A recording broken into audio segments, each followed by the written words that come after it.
സുഭാഷിതങ്ങൾ 21 അധ്യായം 1 മുതൽ 31 വരെയുള്ള വാക്യങ്ങൾ. രാജാവിൻ്റെ ഹൃദയം കർത്താവ് നിയന്ത്രിക്കുന്ന അരുവിയാണ്. അവിടുന്ന് തനിക്കിഷ്ടമുള്ളിടത്തേക്ക് അതിനെ ഒഴുക്കിവിടുന്നു. മനുഷ്യന് തൻ്റെ വഴികൾ ശരിയെന്ന് തോന്നുന്നു, എന്നാൽ കർത്താവ് ഹൃദയം തൂക്കി നോക്കുന്നു. നന്മയും നീതിയും അനുഷ്ഠിക്കുന്നതാണ് കർത്താവിന് ബലിയേക്കാൾ സ്വീകാര്യം. ഗർവ്വം നിറഞ്ഞ കണ്ണുകളും അഹങ്കരിക്കുന്ന ഹൃദയവും ദുഷ്ടരുടെ പ്രൗഢിയും പാപകരമത്രേ. ഉത്സാഹശീലമുള്ളവരുടെ ആലോചനകൾ തീർച്ചയായും സമൃദ്ധി കൈവരുത്തുന്നു. തിടുക്കം കൂട്ടുന്നവർ ദുർഭിക്ഷത്തിലെത്തുകയുള്ളൂ. കള്ളം പറയുന്ന നാവ് നേടിത്തരുന്ന സമ്പത്ത് പെട്ടെന്ന് തിരോഭവിക്കുന്ന നീരാവിയും മരണത്തിൻ്റെ കെണിയുമാണ്. ദുഷ്ടരുടെ അക്രമം അവരെ തൂത്തെറിയും, കാരണം നീതി പ്രവർത്തിക്കാൻ അവർ വിസമ്മതിക്കുന്നു. തെറ്റ് ചെയ്യുന്നവരുടെ മാർഗം കുടിലമാണ്, നിഷ്കളങ്കരുടെ പെരുമാറ്റം നേർവഴിക്കുന്നുള്ളൂ. കലഹക്കാരിയായ ഭാര്യയോടൊപ്പം വീട്ടിനുള്ളിൽ പാർക്കുന്നതിനേക്കാൾ മെച്ചം തട്ടിൻപുറത്ത് ഒരു കോണിൽ കഴിഞ്ഞുകൂടുകയാണ്. ദുഷ്ടന്റെ ഹൃദയം തിന്മ അഭിലഷിക്കുന്നു, അവൻ അയൽക്കാരനോട് ദയ കാണിക്കുന്നില്ല. പരിഹാസകൻ ശിക്ഷിക്കപ്പെടുന്നത് കണ്ട് സരളചിത്തൻ ജ്ഞാനിയായിത്തീരുന്നു. ബോധനം ലഭിക്കുമ്പോൾ ബുദ്ധിമാൻ ജ്ഞാനം നേടുന്നു. നീതിമാൻ ദുഷ്ടന്റെ ഭവനം നിരീക്ഷിക്കുന്നു, ദുഷ്ടൻ നാശത്തിലേക്ക് വലിച്ചെറിയപ്പെടുന്നു. ദരിദ്രന്റെ നിലവിളിക്ക് ചെവി കൊടുക്കാത്തവന് വിലപിക്കേണ്ടി വരും, അതാരും കേൾക്കുകയുമില്ല. രഹസ്യമായി ചെയ്യുന്ന ദാനം കോപത്തെയും മടിയിൽ തിരികെ കിടക്കുന്ന കൈക്കൂലി കടുത്ത രോഷത്തെയും ഒഴിവാക്കുന്നു. നീതി നിർവഹിക്കപ്പെടുന്നതിന് നീതിമാന്മാർക്ക് ആനന്ദവും ദുഷ്കർമ്മികൾക്ക് പരിഭ്രാന്തിയും ഉളവാക്കുന്നു. വിവേകത്തിൻ്റെ മാർഗത്തിൽ നിന്ന് വ്യതിചലിക്കുന്നവൻ മരിച്ചവരുടെ ഇടയിൽ ചെന്നു പാർക്കും. സുഖലോലുപൻ ദരിദ്രനായിത്തീരും.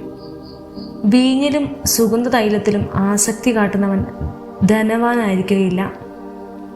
ദുഷ്ടൻ നീതിമാന് മോചനദ്രവ്യമാണ്, അവിശ്വസ്തൻ സത്യസന്ധനും. കലഹക്കാരിയും കോപാശീലയുമായ ഭാര്യയോടൊത്ത് കഴിയുന്നതിനേക്കാൾ നല്ലത് മരുഭൂമിയിൽ ജീവിക്കുന്നതാണ്. ജ്ഞാനിയുടെ ഭവനത്തിൽ അമൂല്യനിധികൾ ഉണ്ടായിരിക്കും. ഭോഷൻ സമ്പത്ത് ദൂർത്തടിച്ചു കളയുന്നു.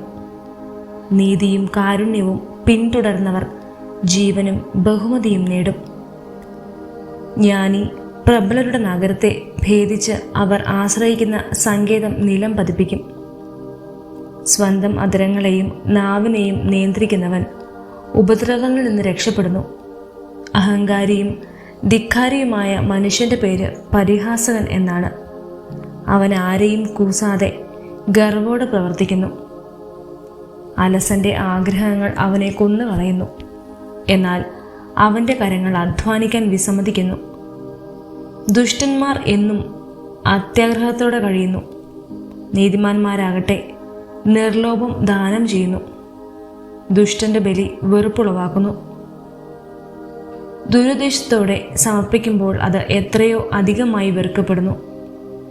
കള്ളസാക്ഷി നാശമടയും, ഉപദേശമനുസരിക്കുന്നവൻ്റെ വാക്ക് നിലനിൽക്കും. ദുഷ്ടൻ ധീരഭാവം നടിക്കുന്നു. സത്യസന്ധൻ സ്വന്തം നടപടികളെക്കുറിച്ച് ഗാഢമായി ചിന്തിക്കുന്നു. ജ്ഞാനമോ ബുദ്ധിയോ ആലോചനയോ കർത്താവിനെതിരെ വിലപ്പോവുകയില്ല.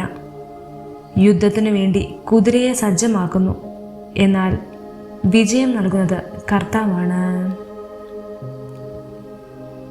സുഭാഷിതങ്ങൾ 22 അധ്യായം 1 മുതൽ 29 വരെയുള്ള വാക്യങ്ങൾ. സത്കീർത്തി വലിയ സമ്പത്തിനേക്കാൾ അഭികാമ്യമാണ്. ദയ സ്വർണത്തെയും വെള്ളിയേക്കാൾ വിലയേറിയതാണ്. ധനികരും ദരിദ്രരും ഒരു കാര്യത്തിൽ തുല്യരാണ്. ഇരു കൂട്ടരെയും സൃഷ്ടിച്ചത് കർത്താവാണ്. ജ്ഞാനി ആപത്ത് കണ്ടറിഞ്ഞ് ഒഴിഞ്ഞു മാറുന്നു. അല്പബുദ്ധി മുൻപോട്ട് പോയി ദുരന്തം വരിക്കുന്നു. വിനയത്തിനും ദൈവഭക്തിയിലേക്കുമുള്ള പ്രതിഫലം സമ്പത്തും ജീവനും ബഹുമതിയുമാണ്. വികടബുദ്ധികളുടെ മാർഗം മുള്ളുകളും കെണികളും നിറഞ്ഞതാണ്. കരുതലോടെ നടക്കുന്നവൻ അവയിൽ നിന്ന് ഒഴിഞ്ഞു മാറും. ശൈശവത്തിൽ തന്നെ നടക്കേണ്ട വഴി പരിശീലിപ്പിക്കുക, വാർദ്ധക്യത്തിലും അതിൽ നിന്ന് വ്യതിചലിക്കുകയില്ല. ധനികൻ ദരിദ്രന്റെ മേൽ ഭരണം നടത്തുന്നു. കടം വാങ്ങുന്നവൻ കൊടുക്കുന്നവന്റെ അടിമയാണ്. അനീതി വിതയ്ക്കുന്നവൻ അനർത്ഥം കൊയ്യും. അവന്റെ കോപതണ്ട് പ്രയോജനപ്പെടുകയില്ല. ദയാദൃഷ്ടിയുള്ളവൻ അനുഗ്രഹീതനാകും. എന്തെന്നാൽ അവൻ തൻ്റെ ആഹാരം ദരിദ്രരുമായി പങ്കുവയ്ക്കുന്നു. പരിഹാസകനെ ആട്ടി ഓടിക്കുക, കലഹം വിട്ടുപോകും. വഴക്കും ശകാരവും അവസാനിക്കുകയും ചെയ്യും. ഹൃദയനൈർമല്യത്തെ സ്നേഹിക്കുകയും മധുരമായി സംസാരിക്കുകയും ചെയ്യുന്നവൻ രാജാവിൻ്റെ മിത്രമാകും. കർത്താവിൻ്റെ കണ്ണുകൾ ജ്ഞാനത്തെ കാത്തു സൂക്ഷിക്കുന്നു. അവിശ്വസ്തരുടെ പാദങ്ങളെ അവിടുന്ന് തകിടം മറിക്കുന്നു. അലസൻ പറയുന്നു, പുറത്ത് സിംഹമുണ്ട്, തെരുവിൽ വെച്ച് ഞാൻ കൊല്ലപ്പെടും. ദുശ്ശരിയായ സ്ത്രീയുടെ വായ് അഗാധ ഗർത്തമാണ്. കർത്താവിൻ്റെ കോപത്തിനിരയായവൻ അതിൽ നിബദിക്കും. ശിശുവിൻ്റെ ഹൃദയത്തിൽ ഭോഷത്വം കെട്ടുപിണഞ്ഞു കിടക്കുന്നു. ശിക്ഷണത്തിൽ വടി അതിനെ ആട്ടി ഓടിക്കുന്നു.